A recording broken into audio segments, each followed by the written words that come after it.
Qu'est-ce qui m'a poussé à lancer cette entreprise Corobotics? Donc c'était le souhait de mélanger ma profession d'ingénieur en microtechnique avec un impact positif sur l'environnement et donner du sens à mon travail et d'avoir un impact en général. Et puis je me rendais compte dans mon métier d'ingénieur qu'en fait on passe beaucoup de temps à mettre au point des gadgets pour une société qui en a déjà trop. Et j'avais vraiment envie de m'impliquer dans un projet un projet utile, un projet qui a un impact utile. Alors c'est clair que beaucoup de réalisations techniques sont utiles, mais ce qui m'a motivé à aller dans l'agriculture, c'était par rapport aussi le lien avec mes racines familiales, et puis l'impact énorme que l'agriculture a sur la nature actuellement. C'est une activité qui représente 20% de la surface émergée des terres. Donc l'homme a un impact immédiat sur ces terres parce qu'elles sont ouvertes, donc il les travaille. Il insère beaucoup d'intrants, aussi des intrants chimiques, des engrais. Il est en interaction aussi avec l'écosystème, donc les espèces vivantes qui sont dans ces espaces.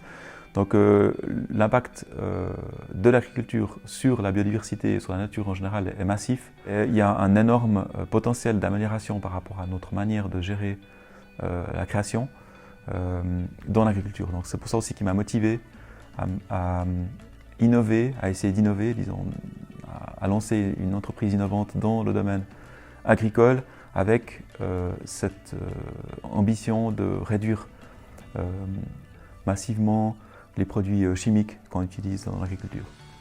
Mais il y a aussi d'autres problèmes, la fertilité des sols qui diminue à cause de mauvaises pratiques.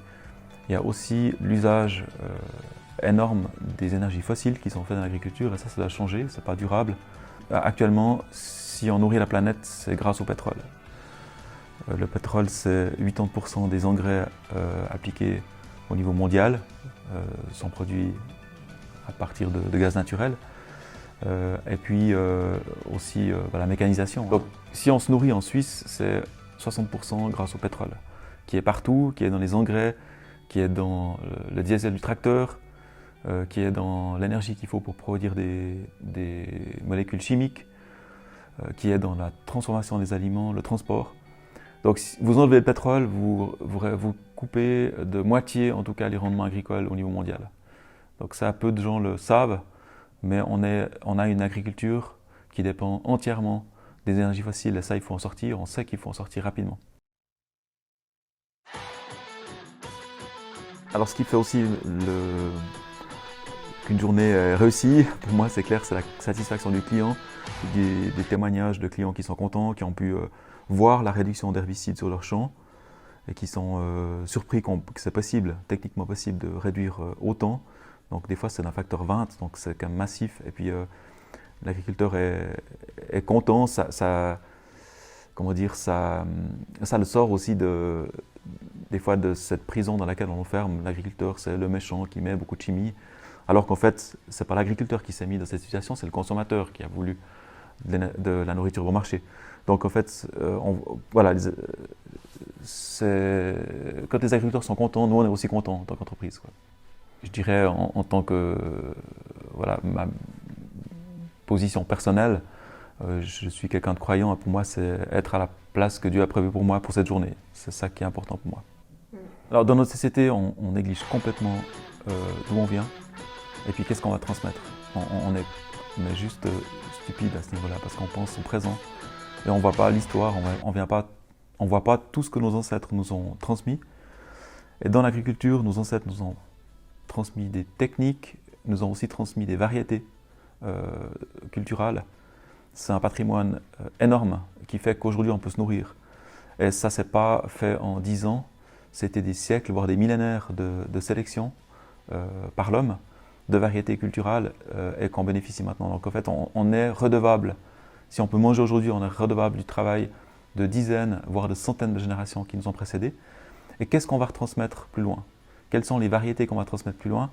C'est un grave problème, c'est l'appauvrissement des variétés dû à l'uniformisation mais à nouveau dû à l'uniformisation des habitudes des consommateurs.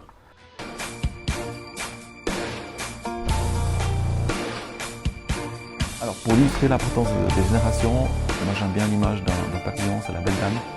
C'est un papillon migratoire qui passe l'hiver en Afrique, puis après qui va migrer en 3 générations jusqu'au nord de l'Europe.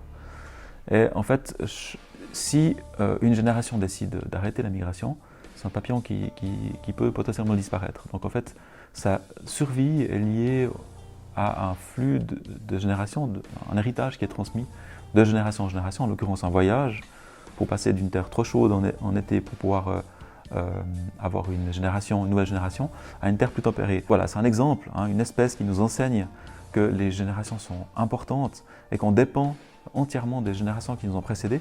Et puis les générations qui nous suivent, elles dépendent entièrement de nous.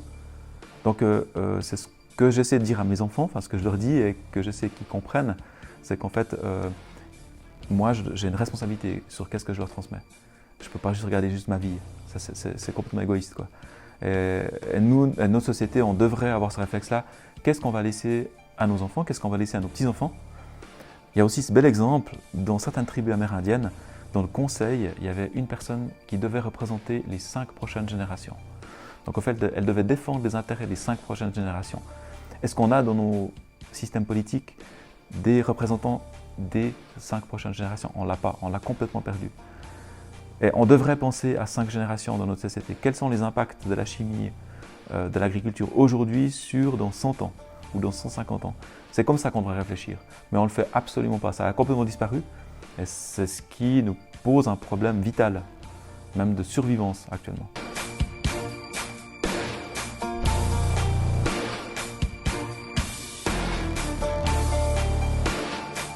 Moi, ce qui m'irrite profondément actuellement, c'est le peu de considération qu'on fait sur les générations futures en Suisse, notamment sur les aspects comme le climat.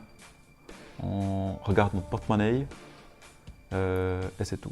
Un autre point qui m'irrite aussi, c'est qu'on externalise notre saleté, notre pollution. Chez nous, on fait les choses tout bien propres. Et puis on achète à l'étranger sans se préoccuper dans quelles conditions c'est produit. C'est aussi vrai pour l'agriculture.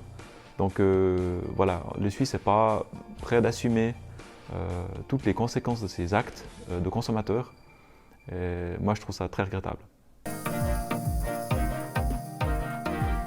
Alors l'idée de l'innovation derrière EcoRobotics, c'est d'améliorer la mécanisation existante. Donc, ce n'est pas supprimer la mécanisation, on ne va pas revenir en arrière au niveau de la manière dont on produit nos aliments. Le tracteur va rester là parce que notre société n'acceptera plus de consacrer 50% de son budget pour l'alimentation produite avec des chevaux ou des humains. Donc, la mécanisation va rester, il faut l'améliorer. Notre proposition de valeur, c'est d'utiliser l'intelligence artificielle pour savoir où est-ce qu'il faut appliquer des produits chimiques en particulier, c'est ce qu'on fait maintenant, mais ça pourrait aussi être où est-ce qu'il faut arracher une plante avec un outil mécanique, robotisé, donc de manière intelligente et ciblée, pour minimiser l'impact, pour minimiser l'énergie utilisée. Donc en fait, ce qu'on aimerait, c'est de faire des meilleures machines qui soient plus performantes, qui utilisent moins d'énergie et qui respectent mieux la nature. Mais on est toujours dans la machine. Donc EcoRobotics, ce n'est pas un retour au mulet. On pourrait le faire, hein, mais ce n'est pas notre mission. Et puis, parce que nous, on considère qu'en fait, voilà, l'humanité, pour son bien-être aussi, doit toujours avoir accès à une nourriture abordable. Et la mécanisation a permis ça. Ça, on ne peut pas le nier. C'est depuis qu'on a inventé le tracteur que le budget nourriture a passé en dessous de 50%. Donc pour nous, c'est un acquis. L'humanité ne va pas revenir en arrière. Et il faut plutôt trouver des manières d'améliorer cette mécanisation, de la rendre plus efficace. Et dans ce sens-là, l'intelligence artificielle elle peut apporter beaucoup. Elle ne résout pas tous les problèmes, mais elle peut apporter beaucoup dans l'action. Pas juste dans l'analyse de données, parce que souvent les données, on en a beaucoup, mais on ne sait pas quoi en faire. Par contre, l'intelligence artificielle elle peut aider à cibler une action, à faire une action, réaliser une action de manière performante, précise et économe. Et c'est ce que nous essayons, enfin c'est ce que nous faisons avec nos machines. commercialiser, et c'est ce que nous aimerions développer encore plus loin. Donc voilà notre valeur en fait en tant qu'entreprise.